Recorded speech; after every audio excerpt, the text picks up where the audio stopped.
a moment, a note of thanks. Please tell me if this made sense, if what I just said made sense, because you saw this in the paper, right? That's okay, well, yeah, that made sense, that was cool, or Jason, whatever, it doesn't matter. That was cool, I get it, I understood what you're saying, right? The disjunct here is talking about the regulation of population. The antecedent in conditional line 2 of our hypothetical syllogism talks about increasing population growth. Increasing population growth is within the set of regulating the population. That's important. And I could demonstrate and prove it using set theory, but that would take this to another level, and I'm not trying to make it that complicated. So just take my word for it that it can be proven using the tools of logic, right? There's no question about that. But it's important to see that, right? Because this is going to influence, in a second, the negation. It's going to justify our negation. And I'm running out of time. Okay, so I have to pause it. Where am I at? I'm going to pause it because I'm at the hour mark. I don't have much more to go. This might take another 30 minutes or so. So I'm going to pause it now, come back, pick up with the point. I hate the fact that I have to stop at that point because I might have to restate the point again. But I'm going to pause it, come back, and then finish this last section up of the series. Okay, so I just said it, but I had to change the batteries, and I don't like breaking even though for you this is a new video, and you might have, the idea is fresh in your mind. It's a sort of rhythm that I have to fall into, and I can't just continue where I was without sort of getting that rhythm back. The idea is that you need to recognize that this appropriation of, and I'm going to talk on that level, right? This is the end, right? So I don't want to lose you at the end, but you got to really, follow me, because I just want to get my brain through this. There's a recognition that the appropriation of the disjunctive syllogism after the hypothetical syllogism that preceded it is going to be connected to all of the previous arguments, right? This has been woven, this disjunctive syllogism has been rather tediously woven for pedagogical purposes, and we can't just make denials without justifying why we're denying things. This is going to be a potential problem if we don't properly justify why we're making this denial, so that we anticipate our objector. Hypothetically, you always posit an objector to your arguments and you respond to this objector. This is good practice, right? You respond to the objector in your writing. So I always create sort of the hater. The hater's out there telling me how my research sucks, and I'm responding to the hater, right? In my writing, technically, rigorously, using logic cryptic to sort of keep him out of my stuff. But the idea is this, right? We recognize that the claim, bottom of page 22, we recognize the claim that we attempt to regulate population growth. Either we attempt to regulate population growth or whatever, it doesn't really matter right now.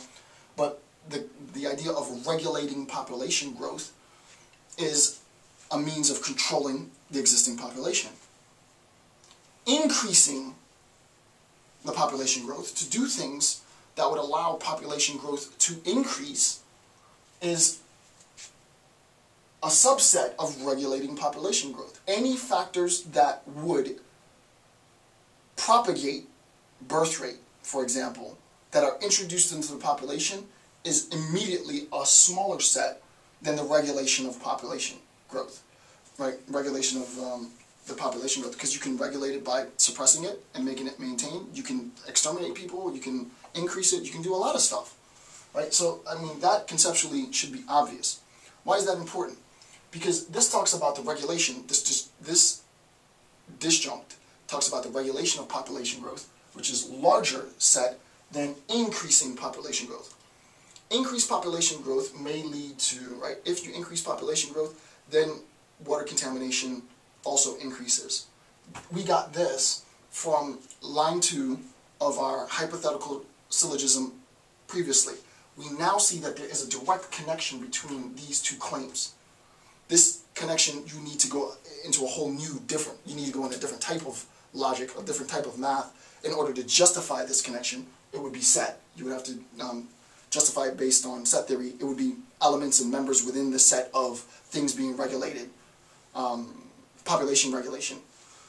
But, you know, for all practical purposes, I don't need to take the justification to that level. Just know that there is a way of justifying the connection between the claim that occupies position 1 in disjunctive syllogism and my second antecedent affirmation in hypothetical syllogism line 2, which says if population increases, then water supply can get contaminated. Remember, talking about water contamination is the goal. This is only the means. So despite the fact that our disjunctive syllogism comes after, as in terms of reading it, comes after our appropriation of the hypothetical syllogism, the goal, the second part of this research, the goal is in section 3, right? Decontamination, water contamination is the goal. This is going to be a means to get to that. Okay. So, very bottom, if population growth increases, right? So, and since part 3 of hypothetical syllogism, and you can go back and look at part 3. I've labeled it, this is very meticulous, right? So you can go back and read what part 3 of hypothetical syllogism in section 3 says, right? So, and since part 3 of hypothetical syllogism served as the antecedent for water pollution, and that's part 4 of hypothetical syllogism, next page, top of page 23, and since we located a citation questioning the strength of the relationship between parts 3 and parts 4 of hypothetical syllogism, so I'm going to pause there. What is Dr. Campbell doing? Dr. Campbell recognizes he's going to be challenged on this point, right? He recognizes he's going to make a disjunctive claim because he's produced the video so that he makes the disjunctive claim. But we know now, you know a little bit more about how I think, right? And the way that I construct logic. And this is not just me. This is a lot about how I think, so let's not get it twisted, right? This is a lot about me, but this is logic. This is the rules of way people who are rational think. If you're rational, you should think like this, right? This is the rational thinking. This is how you do it, right? The idea, this isn't me. The idea is, wait a second. He deliberately, it wasn't incidental. Everything he does is deliberate. He's thought about this for a while. He put the weaker claim there. Why did he put the weaker claim there is the first question that you should ask yourself. The second, well, you know the answer is because he's going to deny it in part 3. But why did he put the weaker claim there? And the second question is, why is he talking about the relationship between the weaker claim and line 2 of a previous argument? So you should be thinking about that. Now let's look at line 2 of the previous argument, right? Second conditional claim in hypothetical syllogism in section 3. Previous citation, quote, the future trends and stressors are also a complicated mixture. The Census Bureau expects U.S. population to continue rising. Ding! The net effect on the risk of water quality impairment, however, which is my addition, of such trends is uncertain. We don't yet know empirically, we haven't yet empirically verified a direct connection between increased population and water contamination. We don't yet know that. We haven't yet established that. As we saw before, it is unclear if there is a legitimate relationship between increased population growth and water pollution. Thus, since in DS we are ultimately attempting to link all of this together in terms of water quantity and quality, which I said already, we should deny any attempt to regulate population growth. Since we cannot, we're going to deny all of this. We're going to deny all of this since we feel that some of this is weak. Now that's a pretty intense thing to do, but the way that I think about it is a tourniquet, right?